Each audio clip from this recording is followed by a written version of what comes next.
यमुना नदी के किनारे एक गांव था रतनपुर। उस गांव में एक चुड़ैल का साया था। वो चुड़ैल बहुत ही अजीब थी। एक दिन, मुनिया के बापू, जल्दी अंदर आइए।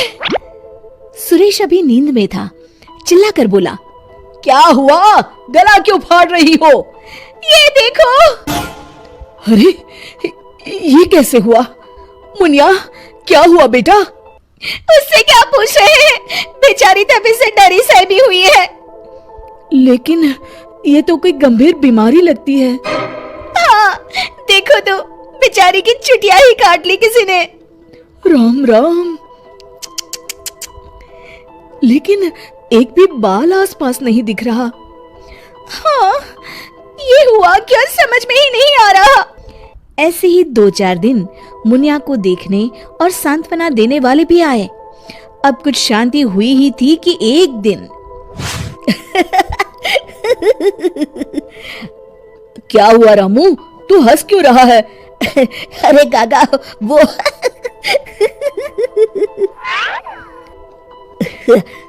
के बच्चे, कुछ बता भी।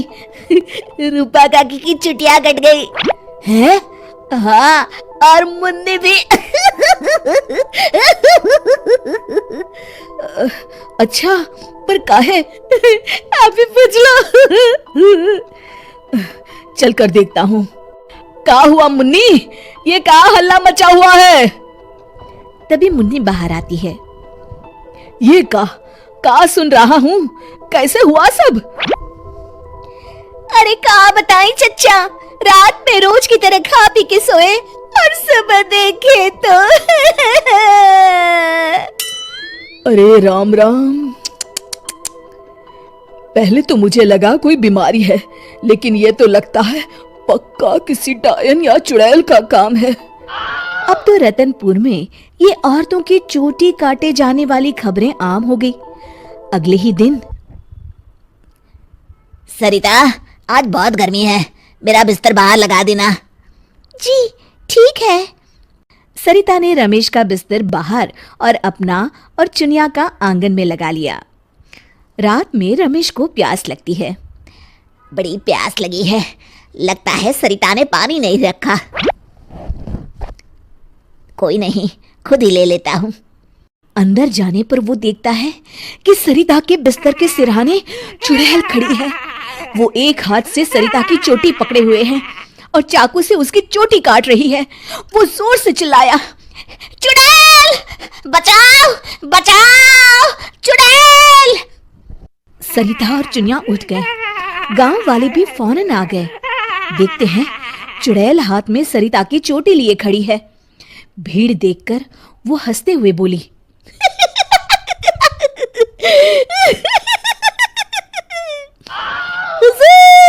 आते आते बहुत देर कर दी।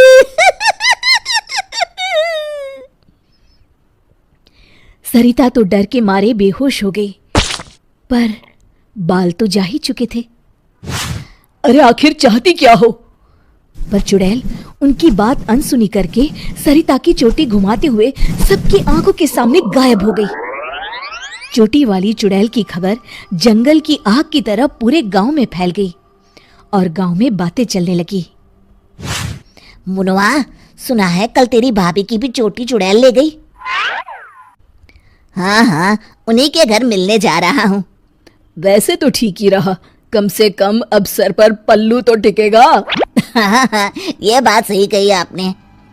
इतना कह के दोनों वहां से चले गए। इसी तरह चुड़ैल का डर सारे गांव में बढ़ता गया और लोग घर छोड़कर वहां से जाने लगे। तभी कुछ गांव के लोग आपस में बात करने लगे, क्यों ना सरपंच जी के पास चले। हाँ, सरपंच जी ने दुनिया देखी है, कोई ना कोई उपाय ढूंढ ही निकालेंगे। हाँ, चलो। और सभी गांव वाले सरपंच जी के घर पहुंच गए। समस्या सुनकर सरपंच ने कहा, समस्या तो सच में गंभीर है। मेरी अम्मा की भी है, आपके यहाँ भी? हाँ, अब क्या करें, चुड़ैल पर किसी का वश है क्या? कोई तो उपाय होगा सरपंच जी। इसके लिए किसी ओझा से मिलकर बात करनी होगी। तभी मदन बोलता है, अगर हमें अपने गांव से इस चुड़ैल का साया हटाना है तो हमें उसकी चोटी काटनी पड़ेगी। मेरी नानी ने मुझे बताया था कि हर चुड़ैल की शक्ति उसकी चोटी में होती है। अगर हम किसी तरह उसकी चोटी काटने में सफल हो गए तो उससे अपना गांव छुटकारा पा जाएगा। बताओ कौन जाएगा चुड़ैल के पास? मैं उसे बताऊंगा कि क्या करना है। अरे मदन भैया, हम मुखिया जी के पास आए हैं मदद मांगने, वही जाएंगे। अरे ऐसे कैसे? मैं गया तो गांव कौन संभालेगा? इस रामू को भेज देते हैं। अरे ओ मुखिया, पगला गया है क्या? भरी जवानी में मौत के मुंह में चला जाऊं? तुम सब छोड़ो, मैं चला जाऊंगा। देखो, वो चुड़ैल अपना काम तभी करती है जब कोई सो रहा हो। आज तक कोई जगा हुआ इंसान उसका शिकार नहीं हुआ है ना? हाँ, सो तो है। तो आज रात सभी को जागते रहना है। सिर्फ मैं सोने का नाटक करूंगा। हाँ, ठीक है। फिर मदन नकली चोटी लगाकर और साड़ी पहनकर पंचायत के चबूतरे पर ही सो गया। रात के 12 बजे चुड़ैल वहां आई। आज पूरे गांव में घुमाई, कोई सोया ही नहीं। तभी उसकी नजर चौक पर सोए मदन पर पड़ी। ये औरत यहाँ क्यों सोई है? लगता है घर में झगड़ा हुआ होगा। खैर मुझे क्या, मुझे तो बाल चाहिए। चुड़ैल ने चोटी काटने के लिए जैसे ही चोटी पकड़ी, वो निकलकर उसके हाथ में आ गई। इसके लिए वो तैयार नहीं थी, इसलिए 2 पल के लिए वो कभी चोटी तो कभी चाकू को देखने लगी। इसी समय का फायदा उठाकर मदन ने उसकी चोटी काट ली। पहले तो वो डर गई, फिर भी हिम्मत करके बोली, कौन है तू? बता कौन है तू, नहीं तो मैं तुझे खा जाऊंगी। तेरी चोटी मेरे पास है, तू मेरा कुछ नहीं बिगाड़ सकती।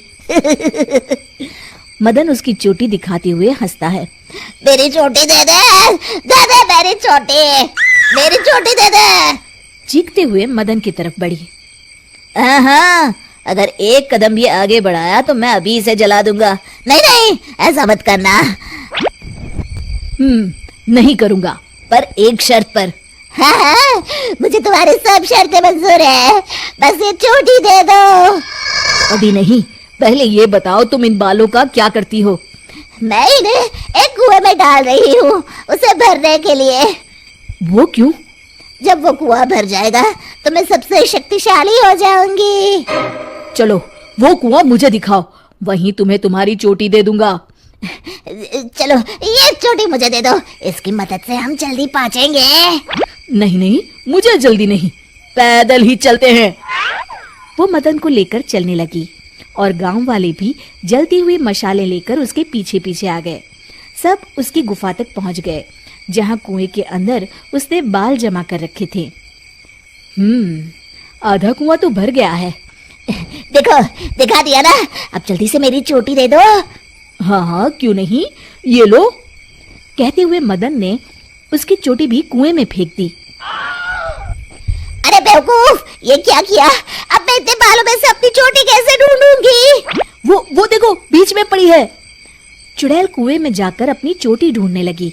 उसके कुएं में उतरते ही गांव वालों ने अपनी अपनी मशालें कुएं में फेंक दी। वो धू धू करके जलने लगा। अरे बचाओ रे कोई, मैं सबके बाल वापस कर दूंगी, बचाओ।